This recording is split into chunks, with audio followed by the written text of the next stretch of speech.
L'équipe, j'espère que vous allez bien aujourd'hui. Nouveau Actu Foot, il y a quelques jours, la Coupe du Monde 2022 fermait ses portes avec l'Argentine au sommet et c'est le moment de faire un bilan sur l'ensemble de la compétition dans le parcours de l'équipe de France. Avant de pouvoir définitivement passer à autre chose, le mondial c'est terminé, mais les championnats vont reprendre, le mercato hivernal approche et nos bleus auront vite de nouvelles échéances. L'Euro 2024 en ligne de mire, puis la prochaine Coupe du Monde sur le continent nord-américain. D'ailleurs, préparez-vous au gros changement de format en 2026, voire plus encore, car la FIFA qui s'était déjà mis d'accord sur la mise en place d'une phase de poule avec 16 groupes de 3 équipes pourrait finalement encore changer. Pareil pour la période où on envisage de passer de 4 à 3 ans entre chaque Coupe du Monde.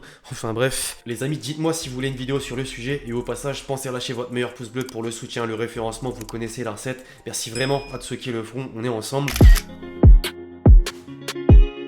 Alors les plus anciens se souviennent d'Harald Schumacher, le gardien allemand qui avait fait un véritable attentat lors de la Coupe du Monde 1982, de Materazzi, vous avez compris où je veux en venir. 2022, un nouveau personnage en la personne d'Emiliano Martinez entre dans le cercle des sportifs les plus détestés des Français. Il a absolument rien respecté durant les célébrations du sacre de l'Argentine, ou plutôt de la victoire sur Mbappé. Après avoir gentiment réconforté l'auteur du triplé lors de la finale sur le terrain, le portier argentin a enchaîné les manques de respect d'abord dans le vestiaire ou encore lors de la parade en bus au pays avec le jouet en bébé à l'effigie de la même personne. C'est trop? Non, c'est vraiment trop. Heureusement, le Kicks a le soutien de tous les Français et des plus connus, notamment Adil Rami, qui a posté une story sur Instagram pour parler du traumatisme des Argentins. Perso, j'avoue que j'ai préféré les mots d'un certain Dimeco sur RMC. On écoute. Alors, donc tu vas déraper là?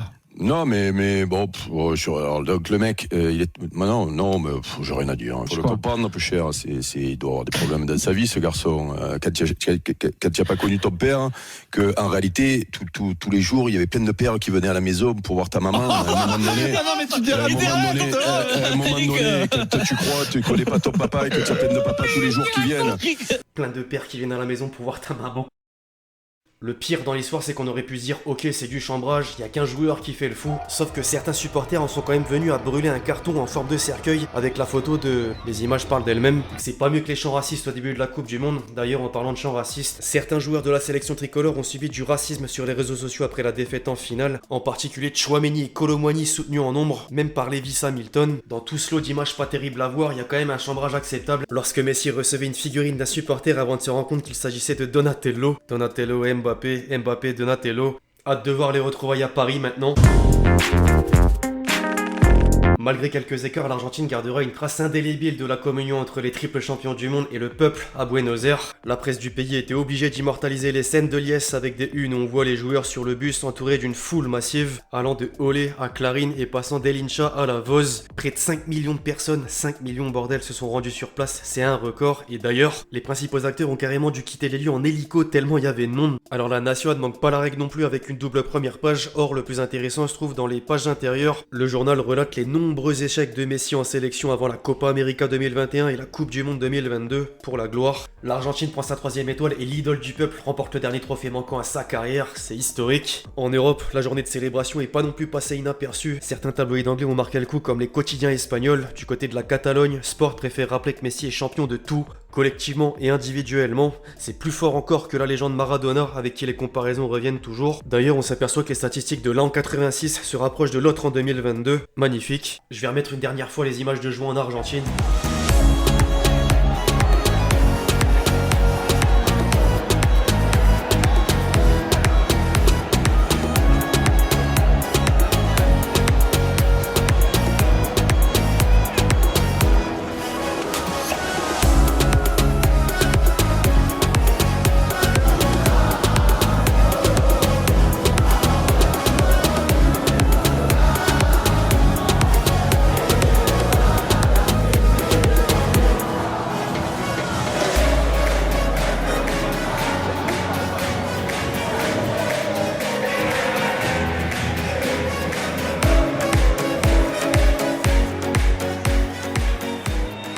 Il n'y a pas qu'en Argentine où le retour des joueurs était grandiose. Le clin d'œil à mes Marocains accueillis en héros à Casablanca avant d'être décorés par le roi du Maroc. Au passage, le classement FIFA vient de se mettre à jour et grâce au parcours historique, le Maroc se positionne désormais à la 11e place. 11e place effectivement. L'Allemagne est derrière à la 14e. Dans le top 10, la Croatie de Modric monte d'un cran comme l'équipe de France, 3e derrière l'Argentine et le Brésil. Les Bleus qui ont justement fait l'unanimité malgré la désillusion, si près de l'exploit. Les retrouvailles avec les fans français à la Concorde en attestent. Les sourires en guise de merci dominaient en partie la place. En partie puisqu'Mbappé s'est fait remarquer par son visage fermé, la tête encore au Qatar après l'échec en finale. Le scénario était tellement dingue grâce à lui, sur le terrain et pas que. Le discours à la mi-temps du match dans le reportage de TF1 m'a donné des frissons, je dois pas être le seul. C'est le match d'une vie. On peut pas faire pire. De toute façon, on peut pas faire pire. C'est ce qu'on a fait. On retourne sur le terrain, soit on les laisse jouer au con, soit on y va, on met un peu d'intensité, on rentre dans les duels et on fait autre chose déjà. C'est une finale de Coupe du Monde. C'est fait. Ils ont mis 2 buts, on a mené 2 buts. Ah, on peut revenir, hein.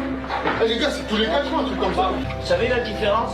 C'est que eux, là, en face, ils jouent une putain de finale de Coupe du Monde. Et nous, on la joue pas. Il manquait juste la victoire. Après, heureusement, j'ai envie de dire, Mbappé est jeune. Il a encore le temps d'écrire l'histoire et d'établir une panoplie de records. Certains vont d'ailleurs bientôt tomber comme le titre de meilleur buteur du PSG devant Cavani. D'autres plus lointains mais atteignables, à l'image du titre de meilleur buteur des sélections nationales détenu par un certain Ronaldo. Il a vraiment l'âme d'un compétiteur et personne peut dire le contraire. C'est quand même pas anodin de le voir au camp des loges à peine de retour du Qatar. A noter qu'au PSG, les dirigeants sont aussi au taquet. Plusieurs sources fiables ont dévoilé cette information selon laquelle Messi va prolonger son contrat dans la capitale française. Le Parisien, Fabrizio Romano et j'en passe. Rester ou partir, c'est un dilemme qui n'est pas valable que pour Messi. Vous voyez normalement où je veux en venir. Après 10 ans à la tête de l'équipe de France, notre sélectionneur devrait prochainement annoncer sa décision. Aux dernières nouvelles, il serait ouvert à une prolongation, mais si, et seulement si, elle va jusqu'à la Coupe du Monde 2026. Un rendez-vous avec la Fédération Française de Football pour négocier est prévu la semaine prochaine. Visiblement, Zidane devra encore attendre et c'est pas vu d'un bon oeil par tout le monde. Un certain Christophe Dugarry s'est confié dans les colonnes de l'équipe pour presque charger Deschamps, c'est le terme. Je cite: « Je préférerais que ce soit Zizou. On peut pas dire que l'équipe de France appartient à tout le monde et l'a gardé pendant 12 ans. » Alors il y a ça et la partie où il tire à balles réelles sur la performance de l'équipe de France lors de la finale de la Coupe du Monde. Les Argentins, on les a fait exploser en 5 minutes comme des pop-corn.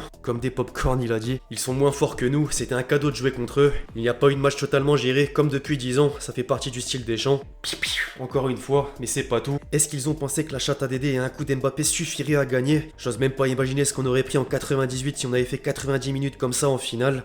Bon voilà, je pense qu'on a assez cerné son avis. Do you expect Karim Benzema to join the group for the final?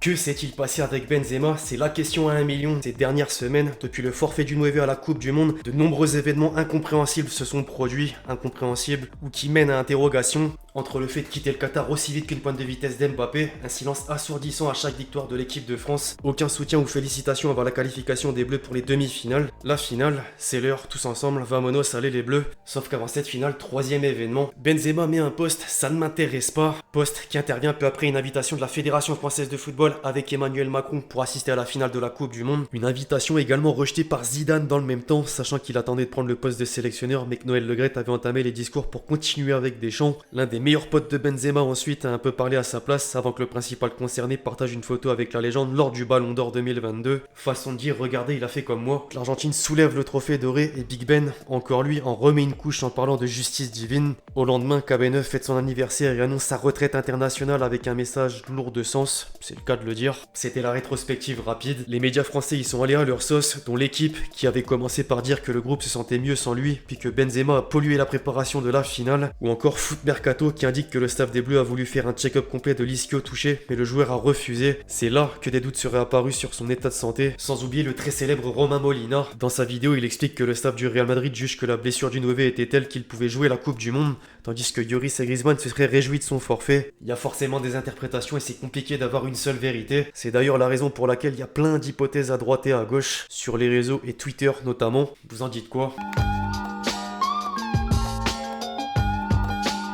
La question de l'abonné du jour est différente de d'habitude, les amis, parce que j'avais envie de clôturer la Coupe du Monde 2022 avec une question précise. Quelle a été pour vous la nation surprise, la nation flop, le meilleur joueur, le meilleur gardien et le meilleur jeune de la compétition? Je vous laisse répondre et en attendant, ma réponse. La nation surprise, sans surprise, justement, le Maroc. La nation flop, j'aurais bien dit le Qatar, mais je vais plutôt me pencher sur l'Allemagne. Après être sorti lors de la phase de poule en 2018, rebelote en 2022. Le meilleur joueur, ça se tape entre Mbappé et Messi. Allez, je vais dire Messi. Le meilleur gardien, Bounou. Et le meilleur jeune, pareil, il y a débat entre Enzo Fernandez et Unai. Je vais dire Unai, le clin d'œil à tous mes Marocains. Enfin bref, l'équipe, c'est tout pour l'actu foot du jour. J'espère en tout cas que vous l'avez kiffé. Je compte sur vous si c'est le cas pour lâcher votre meilleur pouce bleu, très important. Pensez à lâcher votre commentaire et votre question pour le prochain épisode en répondant justement à la question que je vous ai posée. D'ici là, on se retrouve très vite sur la chaîne pour de nouvelles vidéos. C'était Lexti. Ciao, ciao.